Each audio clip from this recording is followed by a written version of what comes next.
Bon, bonjour à tous. Comme il est 18h30, on va peut-être commencer la visite guidée. Bonjour Jean-Mathieu. Est-ce que tu veux mettre ta vidéo peut-être? Ok. Bonjour. Bonjour. Salut Jean-Mathieu. Salut Vincent.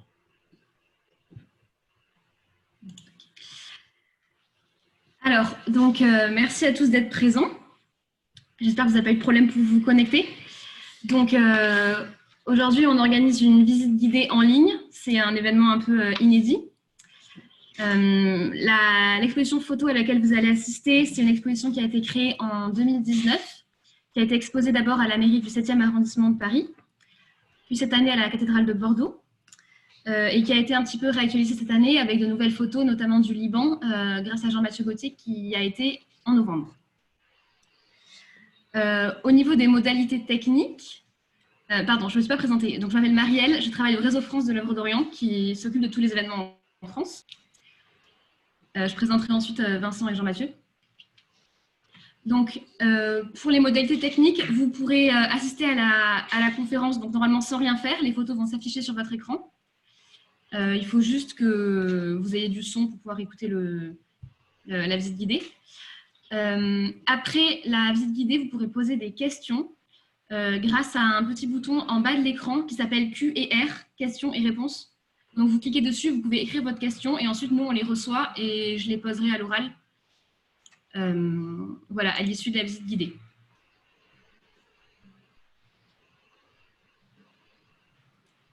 Donc, les participants, on a la chance d'avoir avec nous Vincent Gelot. Bonjour. Ici, vous n'avez pas son nom, mais il est là. Donc, Vincent Gelot, en 2012-2013, a traversé 22 pays en 4L à la rencontre des chrétiens d'Orient, voyage dont il a tiré un livre de photos. Il a ensuite monté une radio pour les réfugiés des camps en Irak. Basé à Beyrouth, Vincent Gelot est maintenant directeur pays pour la Syrie, le Liban et la Jordanie, responsable des projets soutenus par l'Œuvre d'Orient dans ces pays. Il fait régulièrement la tournée des projets en cours et a donc une connaissance précise des gens et du terrain. Jean-Mathieu Gauthier, qui est avec nous également, est photojournaliste. Il fait partie de l'agence Photo Syrique, filiale du groupe Bayard Presse. Il ne fait plus partie de l'agence Photo Syrique, pardon. Il est associé de l'agence Oblique, ça c'est bon, et il a intégré depuis février 2020 le studio Hans Lucas. Comme photographe, il alterne projets personnels et commandes pour la presse, des institutions ou des entreprises. Ses travaux paraissent régulièrement dans la presse, Le Pèlerin, Elle, 6 mois, Le Figaro Magazine, Le Point, La Croix, La Vie, etc. Depuis 2014, il se concentre plus particulièrement sur la situation des minorités chrétiennes éprouvées par les guerres au Moyen-Orient, particulièrement en Irak et en Syrie. Il a effectué 3 voyages en Irak, Syrie et Liban avec l'Œuvre d'Orient, association qu'il soutient personnellement et qui lui importe également comme engagement d'église. Voilà pour les participants, donc je vous laisse avec la visite guidée. Je vais faire un partage d'écran. Alors...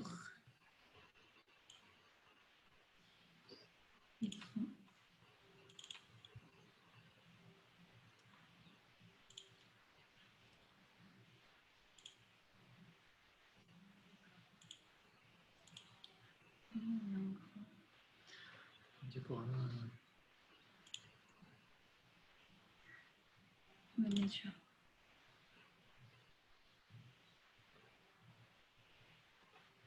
Je vais bien enlever ça, mais... Un diaporama, je pense, ici. Non. Est-ce qu'il y avait affiché là? Voilà. Ça là. Bon.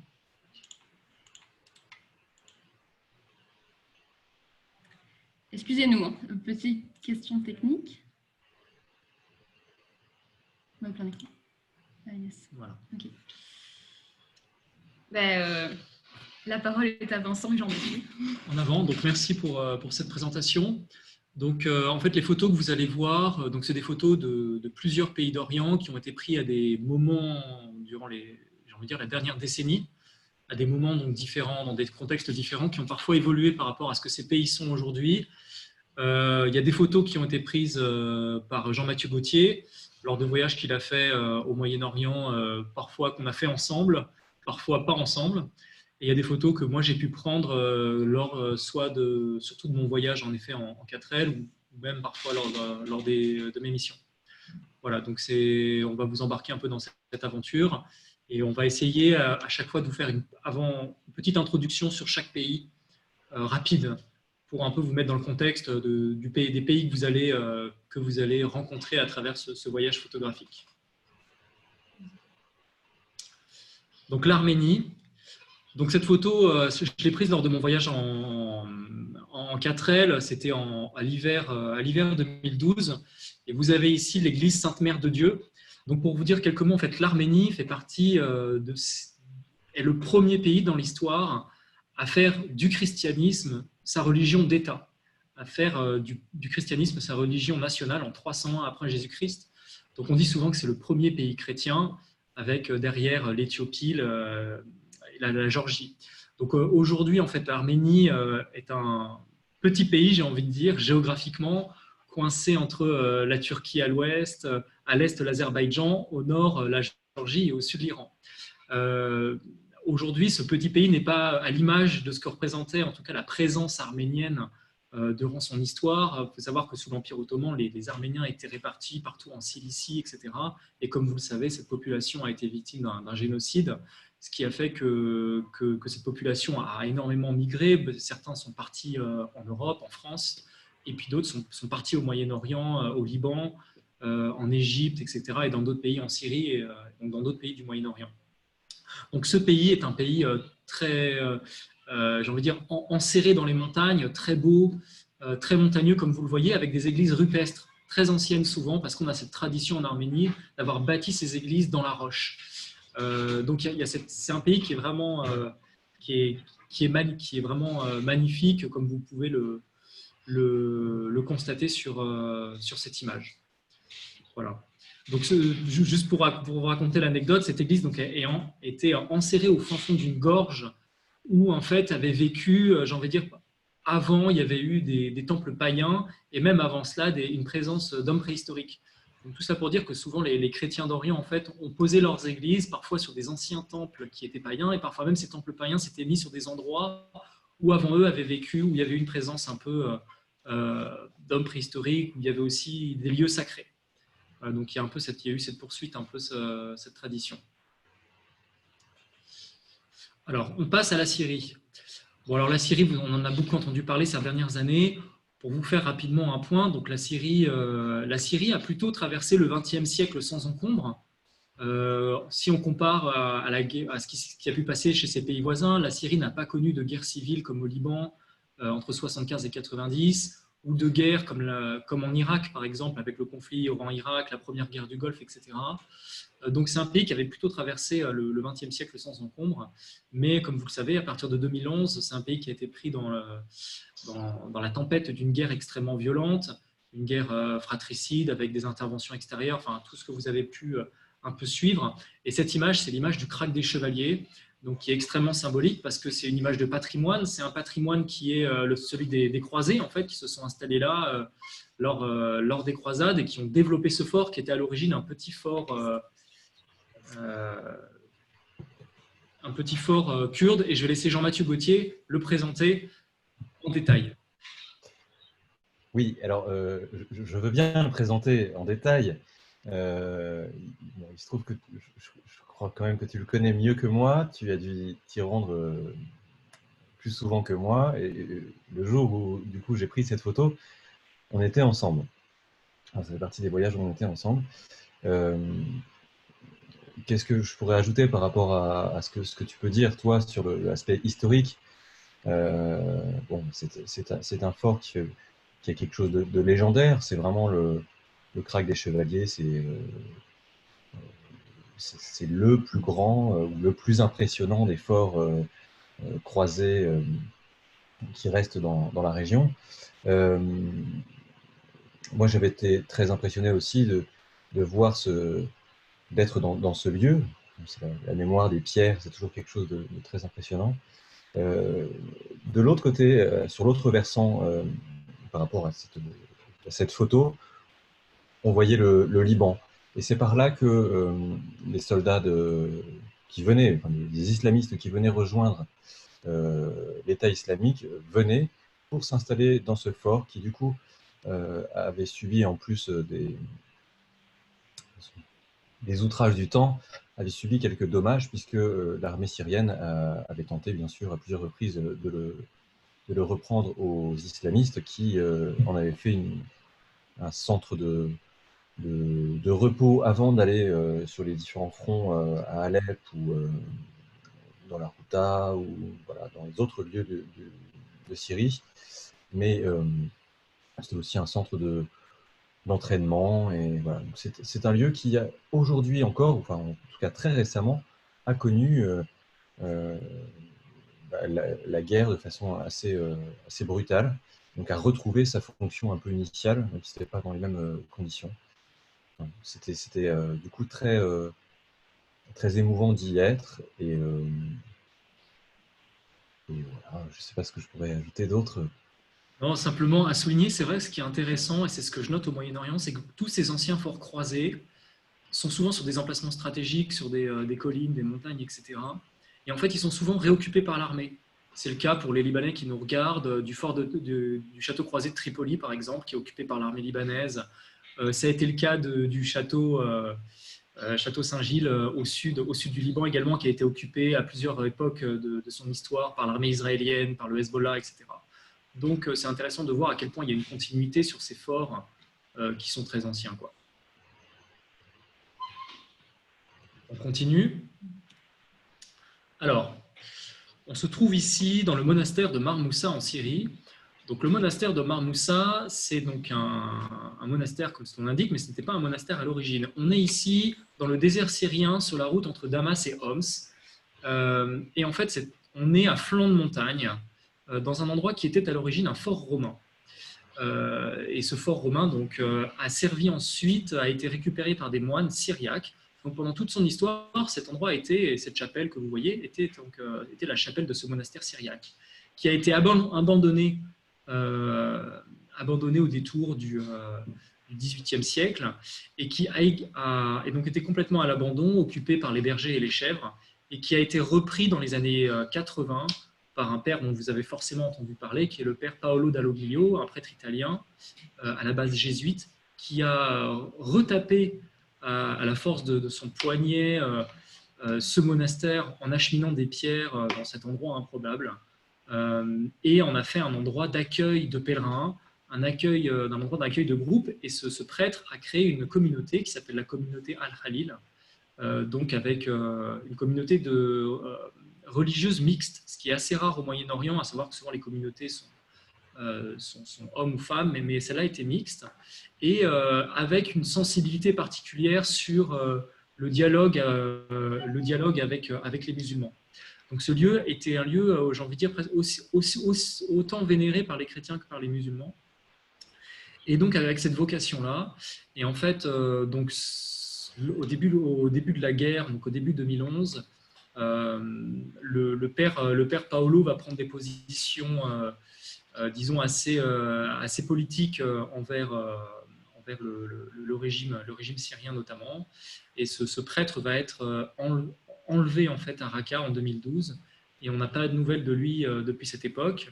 C'est une communauté qui a énormément souffert, donc de par la disparition de leur supérieur, qui était aussi un homme charismatique, qui était en Syrie depuis plus de 30 ans, et aussi par l'enlèvement du père Jacques Mourad, qui était un des moines de cette communauté et qui a été enlevé à Kiryat-Ain, dans une des villes de Syrie, au monastère de Mar-Elian, par l'État islamique, et qui a réussi à s'échapper après 3 mois de captivité. Donc ça a été extrêmement éprouvant pour cette communauté qui a souffert et qui vivait isolée, quoi, dans ce monastère. On est au milieu du désert, et pendant toutes ces années de guerre, ils vivaient dans la crainte un peu de... Il s'est passé pour eux un peu ce qui s'est passé pour nos moines de Tibérine, c'est qu'à un moment donné, ils se sont assis en disant: qu'est-ce qu'on fait? Est-ce qu'on part? Est-ce qu'on reste? Et s'ils restent, ils savaient qu'il y avait un risque que ça se termine mal pour eux. Ils ont décidé de rester notamment pour les gens du village en contrebas qui s'appelle Nabek, qui est un village mixte, chrétien et musulman, et ils sont restés pour eux. Et donc aujourd'hui, ils sont encore là-haut, ils sont toujours dans leur monastère. Moi, quand j'y allais les premières années, dans les années 2016, le monastère était, il y avait très peu de gens qui venaient visiter. Et aujourd'hui, le monastère reprend vie, des groupes reviennent. Donc voilà, la flamme du monastère repart. Voilà ce que je peux dire. Et donc cette chapelle est une vraie merveille. Vous avez des icônes murales partout de plusieurs époques. Euh, c'est un vrai bain spirituel. Et moi, en fait, quand je vais en Syrie fréquemment, je termine toujours mes voyages par Marmoussa parce que c'est mon bol d'air après avoir bon, pas mal, disons, été imprégné des villes quand même enfin, très détruites et très désolées de Syrie. Ça fait du bien de se ressourcer là-bas. J'ai vu qu'il y a des personnes qui ont levé la main. On prendra les questions après. On prendra les questions après. Voilà. Donc gardez vos questions et en troisième qui lève la main. Voilà, on va enchaîner. Donc là, Jean-Mathieu. Oui, alors, merveilleuse transition, merci. Puisque voilà, la Syrie, la fameuse Syrie, cette Syrie décomposée, on est à Alep, grosso modo dans les quartiers est d'Alep, qui ont été particulièrement éprouvés, puisqu'ils étaient occupés par l'armée syrienne libre, puis les différentes factions islamiques qui s'opposaient au régime de Bachar al-Assad. Donc, le visage de cette Syrie détruite, il est un peu ici. Et puis, bah, heureusement, on voit qu'il y a tout de même un avenir, puisque les enfants sont là. Et même si ça n'a pas l'air gai tous les jours de vivre dans un lieu comme celui-ci, eux avaient l'air de bien s'amuser au moment où j'ai pris cette photo. Et c'est assez réjouissant. Et pour la petite anecdote, si je peux me permettre, on est dans le quartier de Sahour à Alep-Est. Donc c'est un quartier qui est traditionnellement musulman, conservateur, plutôt dur. C'est un quartier qui a accueilli un peu tous les groupes rebelles et djihadistes de la ville. Et il faut savoir qu'en fait, quand les portes se sont réouvertes, enfin, quand les frontières se sont un peu réouvertes entre Alep-Est et le reste de la ville, se sont implantés dans ce quartier le JRS, le Jesuit Refugee Service, qui est la branche humanitaire des jésuites, avec un travail pas facile parce que c'est une zone qui est extrêmement sinistrée. Il n'y a pas d'eau, pas d'électricité, c'est extrêmement dur de vivre là. C'est des populations qui ont extrêmement souffert parce qu'elles ont aussi pris énormément de bombardements sur la figure. Et ils ont fait ce travail un peu de reconstruction des âmes et des cœurs. Donc ils ont implanté un centre d'alphabétisation, ils ont implanté un dispensaire. Et au début, quand ils sont arrivés, les gens les regardaient un peu bizarrement parce qu'aucun chrétien n'allait dans ce quartier-là avant la guerre. Et ils se sont dit, mais qu'est-ce que vous faites là, etc. un petit peu. Et aujourd'hui, ces populations très tribales de Sahour ne veulent pas laisser partir les membres du JRS parce que y a des liens qui se sont créés du coup entre le staff chrétien et musulman du JRS et les habitants de ce quartier. Et je crois que la vocation, cette image représente bien aussi la vocation des chrétiens, notamment en Syrie, qui est aussi cette carte qui joue un jeu de la réconciliation, qui va être une réconciliation très dure et très longue. Et dans ce quartier-là, c'est ce qui est fait. Voilà ce que je voulais ajouter.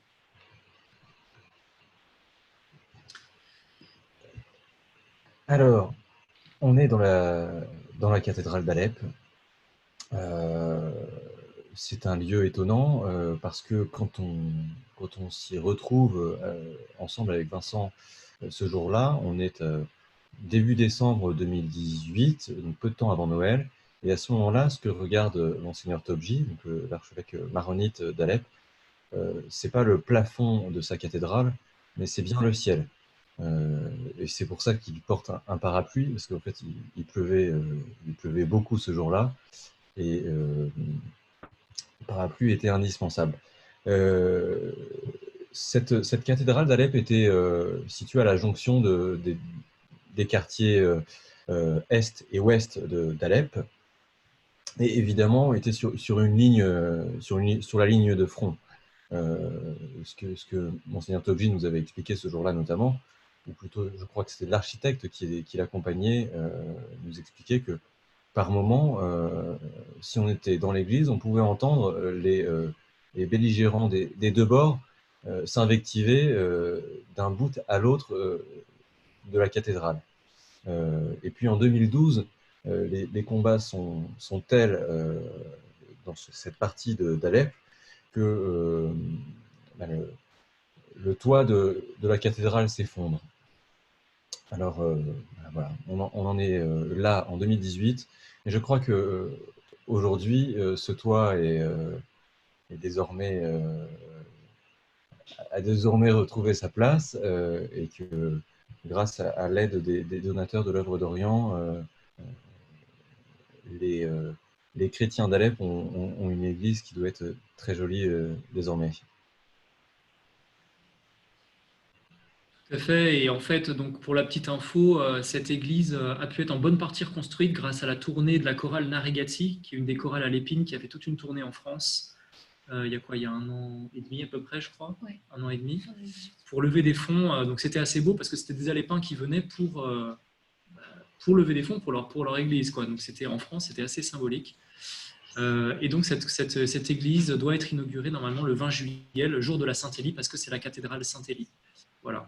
Donc pour nous, c'est un chantier extrêmement fort parce que en fait, moi, j'ai eu disons, en fait, j'étais à Alep lors de la fin du cessez-le-feu en décembre 2016, et j'accompagnais Monseigneur Tobji qui retournait voir son église pour la première fois depuis qu'il l'avait quittée à l'été 2012. Parce qu'on était, comme le dit Jean-Mathieu, en pleine ligne de front, donc il venait, il la redécouvrait, donc il était très ému. Tout était détruit et bien plus détruit que sur cette photo. C'était très émouvant. Et en fait, à partir de là, on a commencé ce chantier qui a été un chantier long. Je vous dis, on le termine 4 ans plus tard. Et pourquoi il était long? Parce que, en fait, comme vous voyez, c'est une vieille église. Et pour la reconstruire, on a voulu respecter le patrimoine de cette église. Et c'était une vraie question parce que ça coûte cher. C'est un véritable coût. Et cette église est emblématique parce qu'elle se trouve au cœur du quartier de Jdeïdé, au cœur du quartier chrétien historique. Et disons qu'on s'est dit, qu'est-ce qu'on fait? Est-ce qu'on, par exemple, pour reconstruire ce toit qui était troué, est-ce qu'on fait au moins cher et au plus vite, on met une chape de béton et c'est réglé? Ou est-ce qu'on essaie de respecter le patrimoine, ce patrimoine historique qui a été gardé? Et on a fait le choix de garder ce patrimoine, donc de choisir le temps long pour reconstruire cette église que la communauté, je le rappelle, nous a demandé de reconstruire. Et ça, je crois que c'est quelque chose qui est très propre aux chrétiens d'Orient, c'est que souvent... en tout cas, c'est l'expérience que moi j'ai pu constater, c'est que ce soit en Irak ou en Syrie, quand les gens réintègrent leur village détruit, la première chose qu'ils demandent à reconstruire avant leur maison, avant leur boutique, c'est l'église.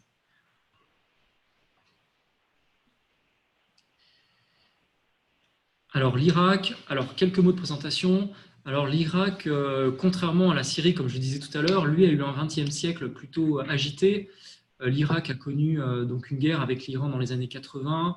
La première guerre du Golfe au début des années 90, la dictature de Saddam Hussein avec les sanctions qui étaient imposées, l'invasion américaine en 2003, toute la période d'insécurité qui a suivi 2003, avec notamment des persécutions envers les chrétiens qui se trouvaient surtout dans les grandes villes d'Irak, Mossoul, Bagdad, Bassora, et l'exil des chrétiens à ce moment-là. C'est vraiment à partir de 2003 et même dès les années 90, mais 2003 a été vraiment une année phare, que les chrétiens ont commencé à fuir l'Irak. On est passé de 2003 où on comptait environ 1 500 000 chrétiens en Irak à quelque chose comme 400 000, 500 000 en 2013-2014. Et 2014, qui a été la goutte d'eau, j'ai envie de dire, qui a fait déborder ce vase d'amertume, c'était l'invasion par l'État islamique de Mossoul en juin 2014, et puis la prise de la plaine de Ninive, des montagnes de Sinjar en août 2014, et l'exil des populations chrétiennes, environ 125 000 chrétiens, sans parler des autres populations, yézidis notamment. Voilà, donc l'Irak, c'est tout ça. Ça a été donc cette période d'exil qui a été très longue. Moi, je me trouvais en Irak en fait à ce moment-là. Donc, ça a été l'accueil de ces populations qui avaient tout perdu, qui n'avaient plus de maison, plus d'école, plus rien, qui se sont naturellement réfugiés à Erbil, dans le quartier chrétien d'Erbil qui s'appelle Ain Kawa, sous les églises. Et toutes ces années, ça a été... on s'est remué corps et âme quoi, pour essayer de reloger ces personnes le plus décemment possible, de les aider à se nourrir, à donner des écoles aux enfants, donc des écoles de fortune. Ça a été des années très éprouvantes et très dures, jusqu'à la libération de ces villages en l'automne 2016, et puis la réintégration de ces villages, notamment de la plaine de Ninive, de Karakosh et des autres villages, avec une difficulté quand même pour Mossoul, la métropole de Mossoul, qui était le cœur du califat, et où disons qu'il y a un lien de confiance qui est plus difficile à reconstruire que dans les villages de la plaine de Ninive pour les chrétiens, donc le retour est plus long. Voilà un petit peu ce que je peux vous dire pour la présentation.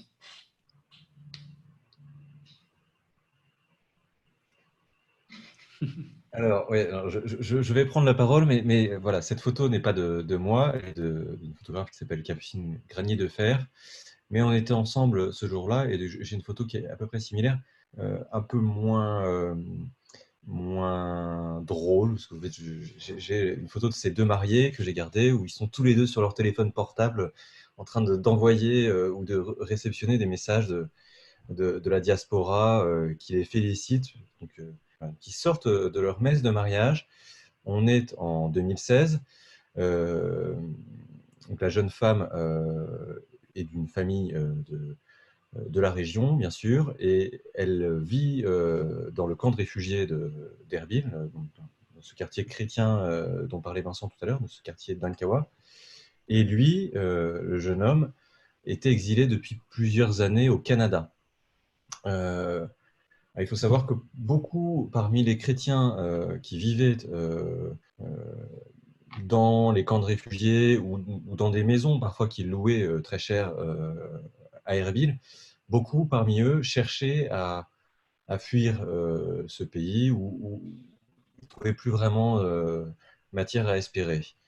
Et le mariage avec un membre de la communauté, de la diaspora, qui lui vivait déjà au Canada, en Suède, en France, en Australie, ça faisait partie des possibilités de sortie. Alors, on n'était pas forcément sur un mariage arrangé, mais là, dans les discussions qu'on avait pu avoir très brièvement avec ces jeunes mariés, ils n'avaient pas l'air de se connaître très très bien, et on avait senti avec Capucine à ce moment-là que, bon, il y avait un petit arrangement. Ils avaient l'air très heureux de se marier, ils étaient très beaux, mais c'était la porte de ce jeune homme était un peu la porte de sortie d'Irak pour elle, pour cette jeune femme. Voilà, si tu veux ajouter quelque chose, Vincent. Alors, c'est encore une photo de Capucine Granier de Fer. On est à Kirkouk et on est dans un foyer pour jeunes chrétiens et yézidis donc un foyer qui avait été ouvert par Monseigneur Mirkis, qui est l'archevêque de Kirkouk. Il faut savoir que quand les jeunes irakiens de la plaine de Ninive ont fui leur ville et leur village respectifs, ils se sont réfugiés au Kurdistan irakien. Donc on le disait, à Erbil notamment. À Erbil, il y a eu une université, et dans cette université, les cours sont dispensés en kurde. Or, les chrétiens, ces chrétiens exilés, avaient jusqu'à présent étudié en anglais pour certains, mais essentiellement en arabe. Or, ils se sont retrouvés sans possibilité de poursuivre leurs études. Un peu plus au sud, il y avait la ville de Kirkouk qui, elle, à ce moment-là, donc on est toujours en 2016, était dans un état de stabilité relatif, mais voilà, la situation était stable à Kirkouk. Et donc, Monseigneur Mirkis, avec l'appui de pas mal de gens, avait réussi à monter un foyer qui permettait à des étudiants donc, en exil à Erbil de venir étudier à l'université de Kirkouk. Et donc, dans ce foyer les accueillait et vous pouvez y dormir. Et cette jeune fille, elle, dans mon souvenir, elle se destinait à devenir médecin. Elle nous avait raconté une très belle histoire où toute sa famille était partie, mais elle était restée avec sa grand-mère donc, à Erbil, et en faisant une promesse à sa grand-mère de rester en Irak pour terminer ses études de médecine et devenir médecin dans son pays. Voilà, vraiment pour pouvoir y rester et apporter son soutien aux populations éprouvées par finalement presque 30 ans de guerre. Hein. En Irak, on en est même plus que ça, désormais. Alors pour la petite anecdote, en fait, ce foyer a été en grosse partie financé par l'œuvre d'Orient grâce à la conférence des évêques de France. Donc, pour ceux qui nous regardent, sachez que les églises de France, pendant toutes ces périodes de guerre, même si c'était dans l'ombre et que vous ne le saviez pas tout le temps, mais les églises et les diocèses se sont mobilisés pour les chrétiens d'Orient. Et ce foyer en est l'exemple parce qu'il y a eu tout un suivi, une aide qui a été donnée à ce foyer de jeunes femmes, en effet, chrétiennes et yézidis. Ça, c'est la première chose. La deuxième chose, c'est qu'en fait, à Kirkouk, à un moment donné, la situation s'est dégradée. Et il y a eu un moment, on n'est pas loin du palais du gouverneur, enfin qui était gardé, et il y a eu une attaque de l'État islamique, de quelques djihadistes qui, en fait, à un moment donné, ont trouvé refuge dans ce foyer, alors que ces jeunes filles y étaient. Donc, il y a eu un épisode durant ces années de troubles où, en fait, ces jeunes filles ont dû se cacher en fait dans les chambres parce qu'il y avait des djihadistes qui étaient rentrés dans le foyer. Donc ça a été une période extrêmement dure. Et moi, le troisième, ce que je voulais vous faire partager, c'est que j'ai eu un souvenir extrêmement touchant. C'était au début de la reconquête de la ville de Mossoul. Et dans ce foyer, on avait accueilli une jeune sunnite qui, elle, avait vécu à Mossoul pendant tout le califat, pendant toute la présence de l'État islamique. Donc, il faut imaginer que quand elle est arrivée là, elle avait en face d'elle des chrétiennes et des yézidis, donc avec tout le poids de ce que ces jeunes femmes avaient subi, notamment les yézidis, qui ont quand même été victimes d'une tentative de génocide, les femmes conduites en esclavage. Donc, tout ce que cette jeune femme pouvait représenter pour elle, elle avait vécu au califat, c'était une jeune musulmane. Et cette jeune musulmane leur a raconté à quel point eux aussi à Mossoul avaient été pris au piège par les islamistes, en fait. Et cette jeune musulmane était en larmes, et les yézidis, toutes les jeunes filles pleuraient ce jour-là du témoignage de cette femme qui racontait la vie sous le califat. Voilà, donc les choses sont rarement manichéennes, comme on peut parfois l'imaginer, etc. Sont beaucoup plus complexes. Voilà, et on est beaucoup dans l'humain quand on arrive chez ces populations qui sont ballottées par le vent de l'histoire.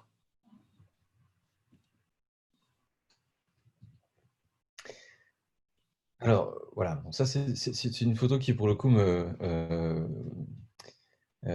tient beaucoup à cœur. On est à Karakosh. Karakosh, c'est vraiment la grande ville chrétienne du nord de l'Irak, en tout cas pour les Syriaques catholiques. C'était avant l'arrivée de Daesh, une ville qui était peuplée à 80 ou 90% de chrétiens. Et puis c'est toujours le cas aujourd'hui. Mais ce qu'on voit dans cette scène, alors vous pouvez voir que on est en juillet 2017 et on est donc dans l'église Al-Tahira de Karakosh, et vous voyez que les murs sont noircis. Ces murs il y a eu des incendies quand Daesh a quitté Karakosh par la force, bien sûr, chassé par l'armée irakienne. Ils ont mis le feu à certaines églises, et notamment celle-ci. Bien, maintenant, ce que on voit ici au centre, Monseigneur Petros Mouché, qui est l'évêque syriaque catholique de Karakosh, et derrière lui, on voit une statue de Notre-Dame de Lourdes. C'est une opération qui avait été lancée au printemps 2017 par l'œuvre d'Orient, sous l'impulsion de Monseigneur Gollnisch, pour reprendre l'intuition qu'évoquait tout à l'heure Vincent, selon laquelle, quand les chrétiens sont revenus dans leur village détruit, la première chose qu'ils ont voulu remettre en place, c'était pas forcément les infrastructures, pas forcément les murs qui ne tenaient plus droit, mais leurs symboles religieux.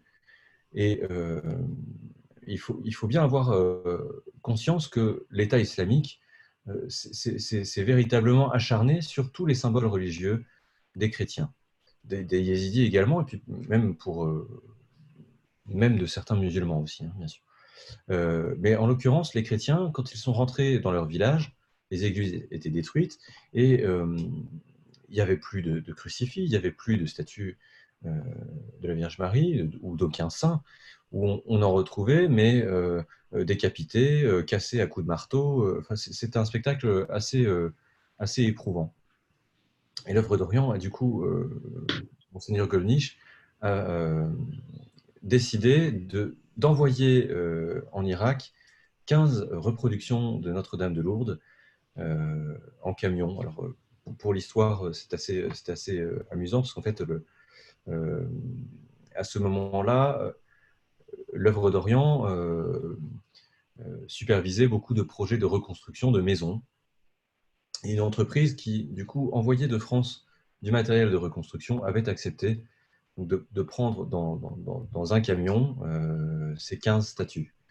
Et donc ces 15 statues se sont retrouvées dans un camion avec du matériel de reconstruction. C'était assez symbolique d'imaginer ce convoi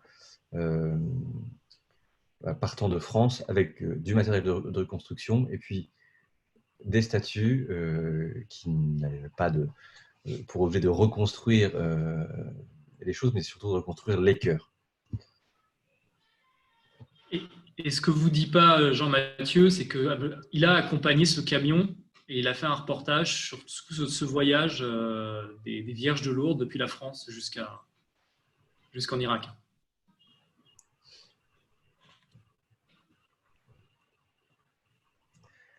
Voilà, quelques jours plus tard, donc il y a eu... oui, alors, effectivement, j'ai pu accompagner ce convoi et la distribution, entre guillemets, des statues s'est faite en beaucoup d'étapes. Ce jour-là, on est également devant la cathédrale Al-Taïra et une grande délégation venait pour bénir et offrir ces statues aux chrétiens de Karakoche. Et ce qui est intéressant dans cette image sont particulièrement les deux jeunes filles en habits traditionnels. Ces habits traditionnels sont vraiment les habits traditionnels de la plaine de Ninive, et particulièrement de Karakoche. Et quand les chrétiens ont quitté Karakoche, ou d'autres villes de la plaine de Ninive, ils sont partis avec vraiment l'essentiel. Et dans cet essentiel, il y en a très peu qui avaient pris leur tenue traditionnelle. Certains l'avaient fait, mais bon, finalement, ils avaient pris... ils avaient une longue marche pour la plupart, hein, parfois 80 km sous un soleil de plomb. On était au mois d'août, hein, quand Daesh est arrivé dans la région, c'était dans la nuit du 6 au 7 août 2014. Donc les gens sont partis vraiment avec ce qu'ils avaient sous la main. Et pendant tout le temps certains sont restés dans les camps de réfugiés à Erbil, notamment, et bien des femmes ont patiemment reconstitué ces tenues traditionnelles. Et donc ce jour-là, le jour où j'ai pu prendre cette photo, eh bien ces jeunes femmes arboraient ces tenues. Et c'était du coup particulièrement émouvant, sachant que donc moi je savais, parce que pour avoir vu des femmes du coup coudre ces tenues dans les camps quelques années auparavant, j'avais trouvé ça très marquant de voir que le jour où les statues de Notre-Dame de Lourdes arrivaient, eh bien ce jour-là, les tenues étaient prêtes. On pouvait les sortir parce que c'était un jour de fête. Et voilà, c'était vraiment un double symbole. Voir ces statues arriver et redonner l'espoir hein, dans les villages de la plaine de Ninive, et voir que en fait, tout redevenait un peu normal, quoi. C'était vraiment le symbole d'un retour à la normale. Ces tenues et bien sûr ces statues. Égypte. Alors, l'Égypte est aussi un de ces vieux pays de chrétienté. On dit que c'est là où c'est le pays où Saint Marc est allé. On dit que l'Égypte est aussi l'église des martyrs parce que de très nombreux saints, souvent c'était des Romains convertis, en fait, des centurions parfois, ont été persécutés en Égypte. L'Égypte, c'est démographiquement la moitié des chrétiens d'Orient. C'est gigantesque en termes de démographie. Les Coptes représentent, j'ai envie de dire, la grande moitié des chrétiens au Moyen-Orient. Eux aussi ont connu des périodes difficiles. Notamment, eux aussi ont fait partie de ce qu'on a appelé les printemps arabes, avec une prise de pouvoir par les frères musulmans qui sont eux-mêmes tombés, et ensuite la prise de pouvoir par le Sisi, en fait. Donc voilà, la situation pour eux a été assez instable. Mais aujourd'hui, c'est une communauté qui est, enfin, moi j'ai trouvé très touchante lors de mon voyage, parce qu'en Égypte, vous avez toute cette paysannerie copte le long du Nil qui semble ne pas avoir bougé depuis des siècles, qui a un peu cette présence millénaire. Alors la vie n'est pas toujours facile là-bas, il y a toujours ces histoires de vendetta, de vengeance, de difficultés aussi avec les musulmans. Il faut le reconnaître que c'est souvent compliqué pour les coptes. Mais il y a un vrai dynamisme dans l'église copte et on va en parler. Alors cette photo, elle a été prise au monastère de Sainte-Catherine. Donc on est dans la dent du Sinaï, cet petit espace géographique au nord-est de l'Égypte. Et le monastère de Sainte-Catherine est un des monastères phares, j'ai envie de dire, du christianisme. On est en fait au pied du lieu où il y a le mont Horeb, où Moïse reçoit dans la Bible les tables de la loi. Donc ce monastère s'est planté là et c'était un des lieux phares en fait des pèlerinages à Jérusalem. Les pèlerins qui partaient d'Occident, parfois dans leur voyage, passaient par Sainte-Catherine et c'était un lieu d'arrêt. C'était aussi un lieu d'arrêt pour les caravansérails. Et en fait, ce monastère, donc, qui est un monastère grec, byzantin, est très particulier. Je vais vous expliquer pourquoi. Donc quand j'arrive en fait sur ce monastère, donc vous avez ce mur d'entrée très imposant, et quand j'arrive, je vois des musulmans bédouins en train de prier en direction du monastère. Ce qui m'a surpris parce qu'on n'était pas du tout face à la Mecque. À l'entrée de cette porte, je vois un jeune bédouin bien habillé, etc., avec le kéfier, et je lui demande mais, vous êtes qui, etc. Et ce dernier me dit donc à Sainte-Catherine, notre prophète Mohammed, et à l'époque où il était bédouin, est passé par ce monastère. Et en fait, lorsque Mohammed est à Médine, les moines du monastère envoient une délégation à Médine pour demander à Mohammed de protéger le monastère. Et donc le prophète des musulmans, de l'islam, signera un document qui est aujourd'hui gardé par la bibliothèque des moines, comme quoi il demande à ce que ce monastère soit protégé et ne soit pas victime des pillages, etc. Et dès lors, vous avez la tribu bédouine qui est dans la région du monastère, qui s'appelle les Jabaliyés, donc les hommes de la montagne, protègent ce monastère, accompagnent les pèlerins et les protègent, et veillent à ce que tout se passe bien, et donc ils vivent à côté des moines, en fait, en protégeant le monastère, et j'ai envie de dire presque en harmonie avec les moines.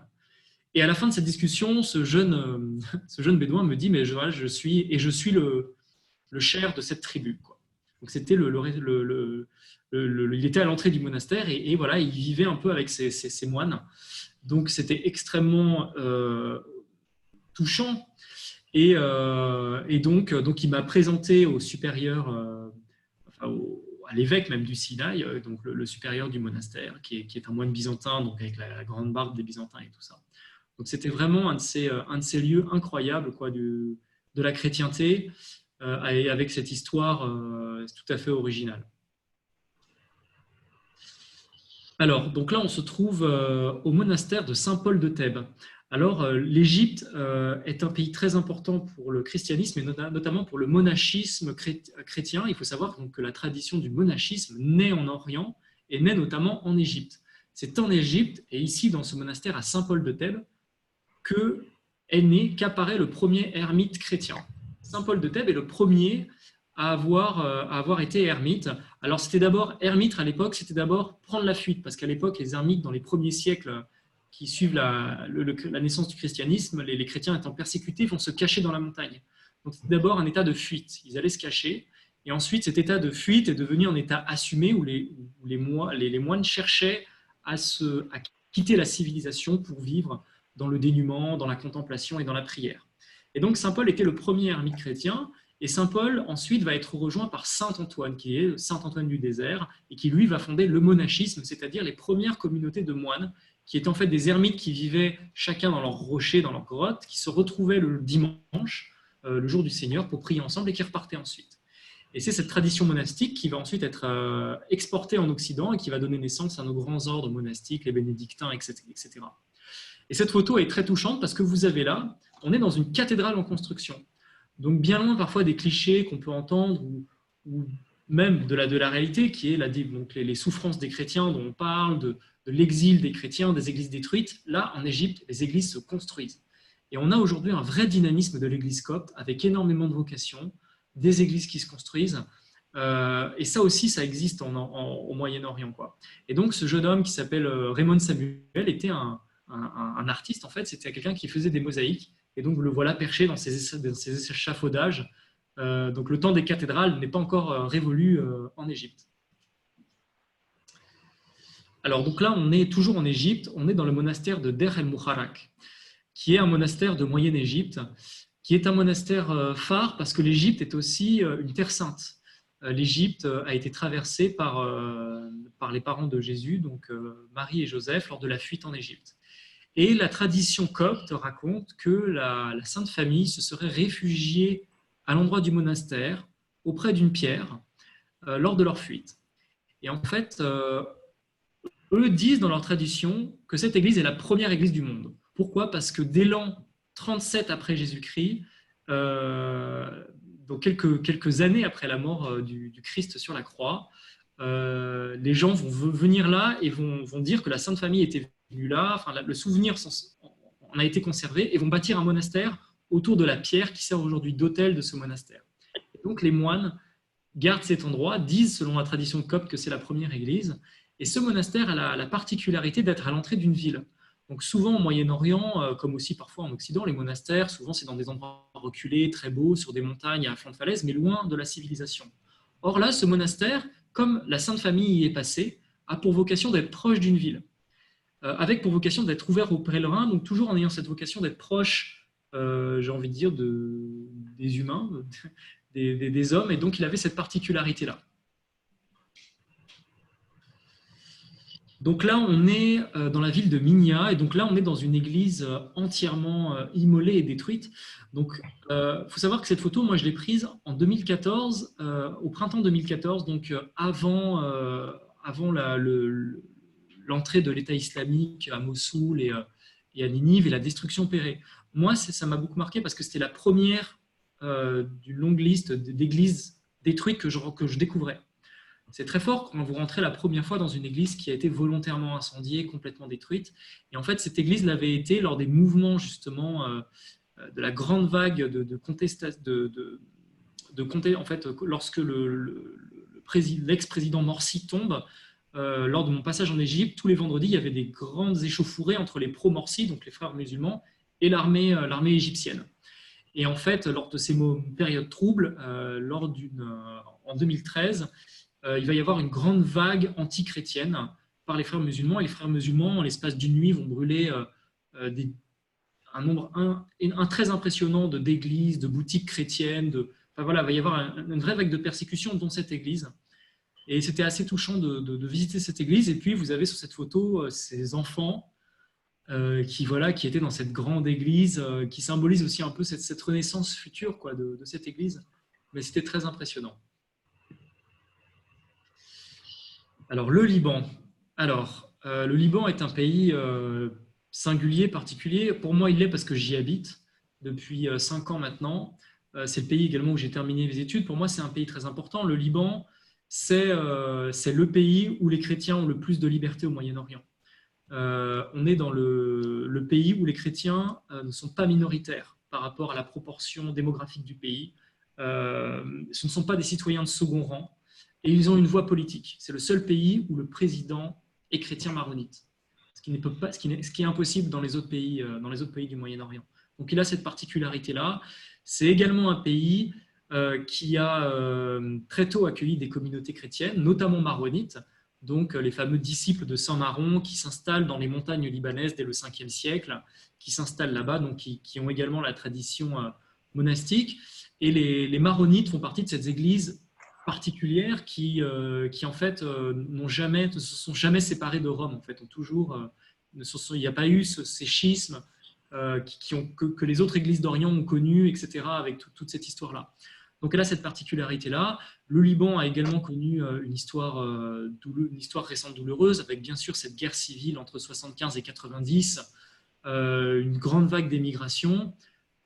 une période de reconstruction dans les années 90-2000, mais avec encore des tensions parfois communautaires, parfois avec les pays voisins, avec Israël notamment, des ingérences aussi étrangères, donc une reconstruction, des années très difficiles. Et puis, vous avez, depuis octobre 2020, vous avez eu ce mouvement, certains l'appellent révolution, d'autres mouvements de contestation, d'autres révoltes. Bon, on est encore dans l'histoire fraîche et récente, l'histoire le dira, mais en tout cas, un mouvement inédit dans l'histoire du Liban qui a été un grand ras-le-bol populaire, en fait, contre globalement les élites qui dirigent le pays, contre les hommes politiques, contre la corruption, et qui est un mouvement inédit. Pourquoi? Parce qu'il était d'abord d'une ampleur énorme. On dit qu'il y a plus d'1 million de personnes qui sont sorties dans la rue, ce qui est considérable pour un pays de 6 millions d'habitants.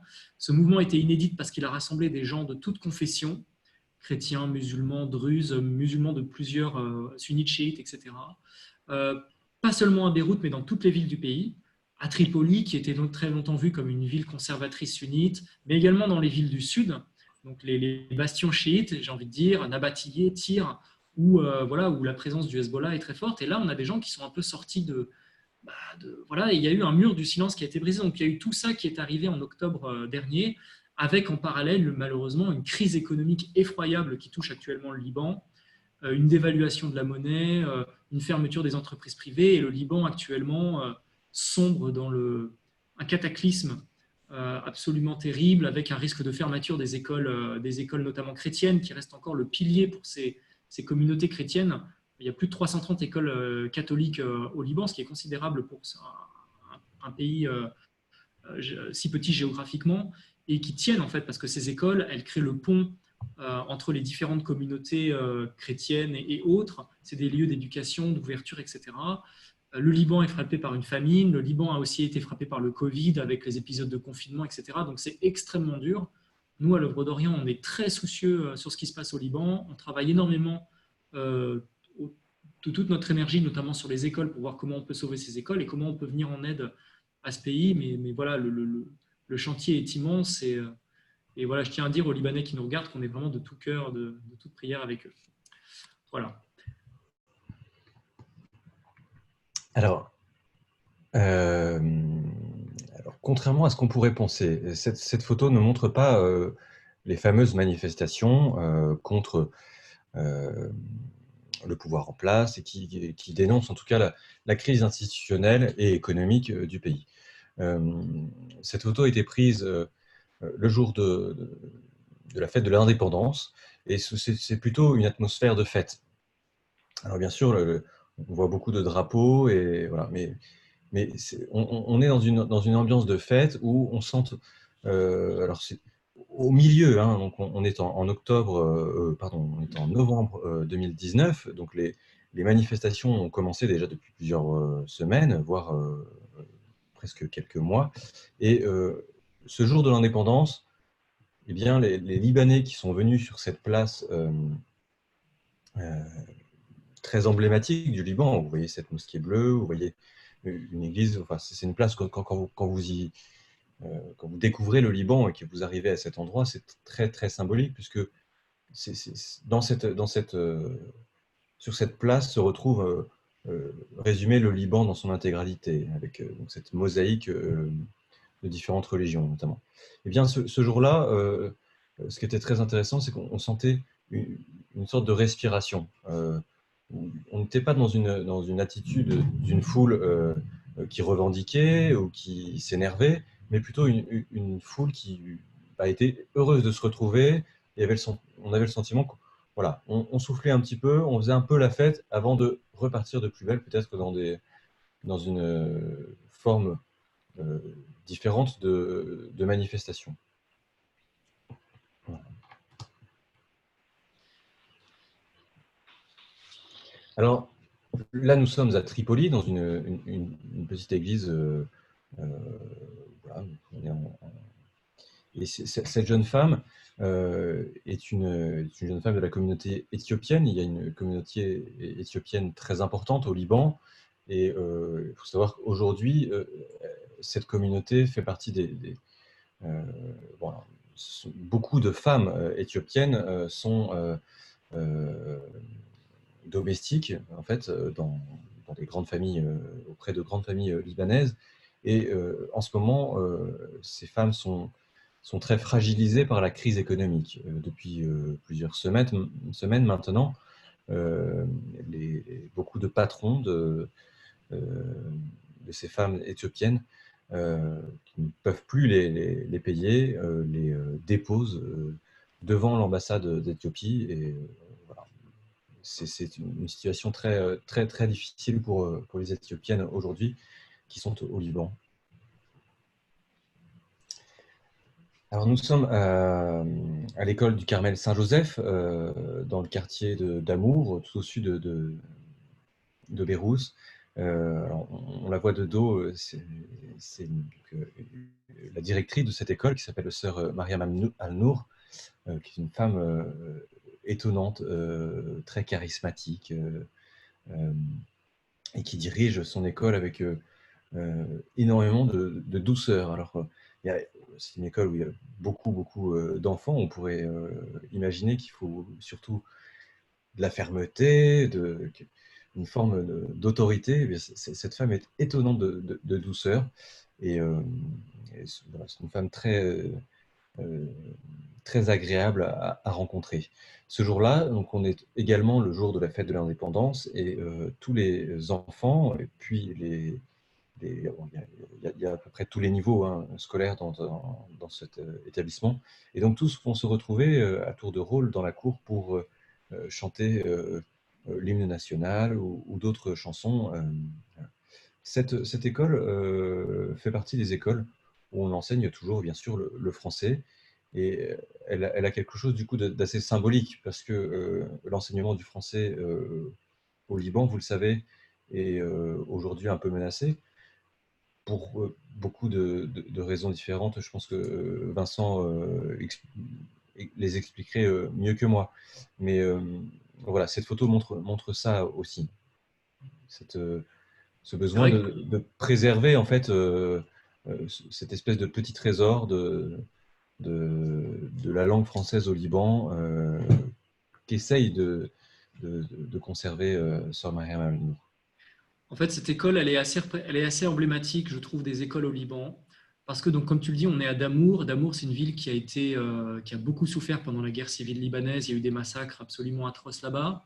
Donc, cette école, en fait, s'est implantée là après la guerre. Et elle a comme population toute la diversité libanaise. Il y a des Druzes, il y a des chrétiens de plusieurs rites, il y a des sunnites, il y a des chiites, etc. Et ils sont à la frontière du Chouf, en fait, donc dans une zone périphérique. Et elle rassemble toutes ces communautés-là, et donc c'est en cela, c'est un peu ce que je disais tout à l'heure, c'est en quoi les écoles sont capitales, les écoles chrétiennes, parce qu'elles font la mixité.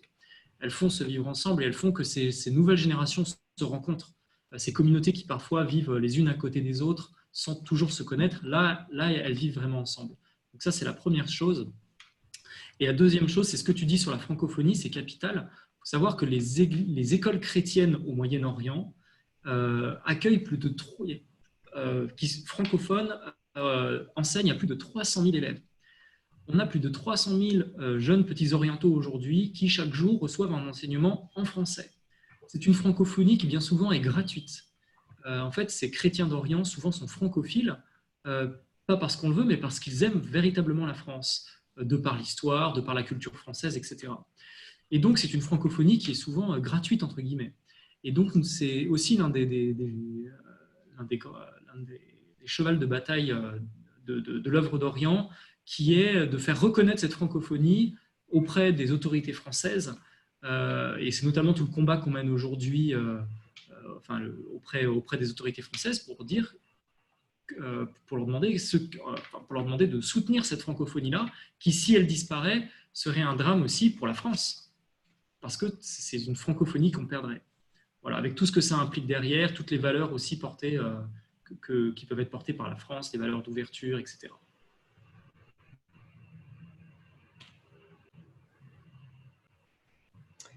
Alors, nous sommes ici dans un quartier presque central de Beyrouth, qui est le quartier de Roisset. Nous sommes dans un dispensaire qui est tenu par des religieuses, on peut le voir. Et là, on a sœur Antoinette qui dirige ce dispensaire. Donc, qui est, voilà, le quartier de Roisset est un quartier majoritairement chiites et, disons, un peu régentés par du coup le Hezbollah. Mais ce dispensaire tenu par les Sœurs du Bon Pasteur, eh bien, a pour vocation d'accueillir toutes les populations. Et comme dans ce quartier, la population majoritaire, les populations majoritaires sont chiites, eh bien, ce sont essentiellement euh, des chiites que les chrétiens accueillent. C'est encore un symbole de cette diversité du Liban, et puis également, bien sûr, de l'entraide entre les communautés.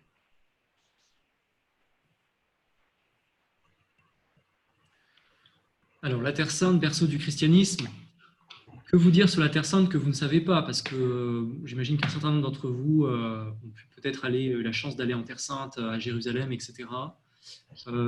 J'ai pas beaucoup de choses à vous dire, voilà, sur Jérusalem, surtout la complexité du conflit israélo-palestinien, sur tout ce que ça peut être. Moi, personnellement, Jérusalem est un endroit fort parce que en fait, c'était l'aboutissement de mon voyage en 4L qui a duré 2 ans. Et pendant ces 2 années d'itinérance, Jérusalem était le point final. Pour moi, c'était comme un rêve. Et en fait, c'était particulier parce que j'allais dans des pays où je savais que les gens ne pouvaient pas aller à Jérusalem pour les questions politiques et géopolitiques que vous savez. Et j'avais avec moi pendant ce voyage un livre qui s'appelait un livre d'Orient, qui était une sorte de livre d'or, dans lequel je faisais écrire les chrétiens que je rencontrais sur ma route. Et en fait, pendant ces 2 ans, donc, les gens ont écrit en sachant que ce livre allait aller à Jérusalem. Donc des gens m'ont écrit des prières dans dans le but que ce livre porte leurs prières jusqu'à la ville sainte. Donc c'était assez particulier. Voilà, et sinon, sur cette photo, vous voyez une des jeunes volontaires de l'œuvre d'Orient. Donc ça, c'est un des volets assez neufs de l'œuvre d'Orient, qui est le fait d'envoyer des volontaires en fait, sur place. Il faut savoir que la guerre en Syrie et notamment la crise en Irak, c'est terrible, mais c'est j'ai envie de dire la persécution qui a fait soudainement en France et en Occident tout d'un coup se rappeler que le christianisme était né en Orient et que dans cet Orient-là, il y avait encore des populations chrétiennes qui vivaient là-bas. Et ça a généré, notamment dans la jeunesse française, une envie de mieux connaître ces chrétiens d'Orient-là. Et donc, pour répondre et cette jeunesse a eu envie de mieux les connaître et donc d'aller sur place et de rendre service, de dire, ils venaient nous voir à l'œuvre d'Orient en disant qu'est-ce qu'on peut faire pour les chrétiens d'Orient. Et donc, un pôle jeune a été mis en place, et comme cette jeune femme est à Jérusalem, et le but de cet envoi de volontaires, c'est d'envoyer des volontaires au sein de communautés religieuses, donc des écoles, des dispensaires, des centres pour handicapés, etc., et d'être au service de ces communautés pendant 1 an ou 2 ans. Voilà, donc là, on a des volontaires aujourd'hui qui sont au Liban, on en a en Irak, en Terre Sainte, en Égypte, etc., et elles sont au service. Et ces jeunes, quand ils rentrent, ce sont un peu des ambassadeurs, finalement, des chrétiens d'Orient et aussi des pays dans lesquels ils ont été accueillis. Et voilà, c'est important et de garder ce pont-là. C'est un peu ce qu'est l'œuvre d'Orient, je dirais, un pont entre les Français, les donateurs français qui parfois ont envie de connaître ces chrétiens d'Orient et les Orientaux. Alors, Ukraine et Roumanie, les prémices d'un renouveau. Alors, bon, moi, on est dans des pays que je connais bien. Bien que durant mon voyage en 4L, j'ai traversé un certain nombre de pays d'Asie centrale, donc des pays qui avaient en fait connu la période de l'Union soviétique, comme l'Ukraine et la Roumanie. Et en fait, on est là dans des pays qui ont connu quand même le joug soviétique.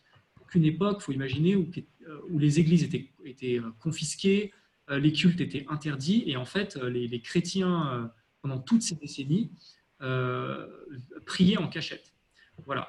Et notamment l'église gréco-catholique, qui est l'église principale catholique de ces pays-là, qui était une église persécutée, vraiment persécutée. Il n'y avait plus un prêtre, il y a eu des prêtres qui ont été tués, déportés, et c'était vraiment des pays qui ont connu des périodes très sombres, et en fait qui aujourd'hui connaissent un boom et un renouveau spirituel impressionnant. Nous, à l'œuvre d'Orient, on soutient le séminaire gréco-catholique de Lviv. Et vous avez je ne sais pas si vous avez vu les vidéos sur Facebook ou les images, mais vous avez des communautés jeunes, dynamiques, c'est fabuleux, quoi. Voilà. Donc je tenais à vous le dire, peut-être qu'on les voit. Voilà, c'est ça sur ces photos que vous pouvez voir. Voilà. L'Éthiopie. Alors l'Éthiopie, c'est un pays que j'ai eu la chance de traverser pendant ce voyage. Je vous le disais tout à l'heure, l'Éthiopie est le deuxième pays à adopter le christianisme comme religion un peu d'État. C'est un pays d'Afrique, donc on change j'ai envie de dire un peu de location géographique, mais on est encore dans des églises d'Orient. Donc l'église éthiopienne, alors l'Éthiopie est un pays vaste avec un très grand nombre d'ethnies. C'est un pays qui contient des chrétiens orthodoxes, donc avec une église qui leur est propre, des musulmans et des animistes. C'est un pays qui m'a beaucoup frappé par sa foi, j'ai envie de dire presque sa foi médiévale, notamment celle des monastères, comme celui que vous voyez là, qui est le site de Lalibela. Lalibela est à mon sens l'un des sites chrétiens les plus fascinants du monde. Vous avez sur ce site 11 églises rupestres qui ont été taillées dans la roche, comme vous voyez, comme cette église de Beta Gorgis dans la roche. Et aujourd'hui encore, les historiens comme les scientifiques n'arrivent pas à expliquer comment ces églises ont pu être bâties. Alors, la tradition éthiopienne raconte que ce sont des anges qui, en une nuit, ont construit ces sanctuaires qui, en fait, représentent la Jérusalem céleste. Donc, la Beta Gorgis, ça veut dire la maison de Saint-Georges.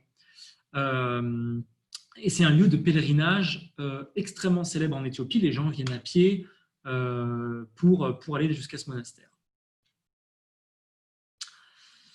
Alors là, vous avez la fête, une des fêtes fameuses d'Éthiopie, qui est la fête de Timkat. Donc vous avez dans la tradition éthiopienne des chantres, des danses, un rite bien particulier. Et Timkat célèbre le baptême de Jésus, qui est une date extrêmement importante dans le calendrier éthiopien. Il faut savoir que le calendrier éthiopien liturgique est très particulier. C'est un calendrier dans lequel on jeûne plus de 100 jours dans l'année. Voilà, donc il y a une ferveur énorme pour les Éthiopiens pour cette fête qui célèbre le baptême de Jésus, durant lequel les gens se baignent également. Voilà, donc ça rassemble des centaines de milliers de personnes à Addis Abeba notamment. Et on terminera par, on a encore la Turquie, mais on attaque l'Inde. L'Inde, je vous dirai juste quelques mots, c'est qu'en fait l'Inde, on est très loin, on attaque l'Asie en fait, mais l'Inde est également un pays où l'œuvre d'Orient est active. Pourquoi ? Parce qu'en Inde, on a également des églises d'Orient, des églises natives, grâce plutôt à saint Thomas, parce que saint Thomas est vraiment l'évangélisateur de l'Inde. C'est lui qui viendra dans ces contrées, au Kerala notamment. Et l'Inde aujourd'hui garde encore des traditions syriaques, notamment. Vous avez les Malankars, les Malabars. Voilà, donc l'œuvre d'Orient soutient également les communautés chrétiennes qui vivent dans cette région-là. Voilà, donc vous avez le cardinal Alencheri.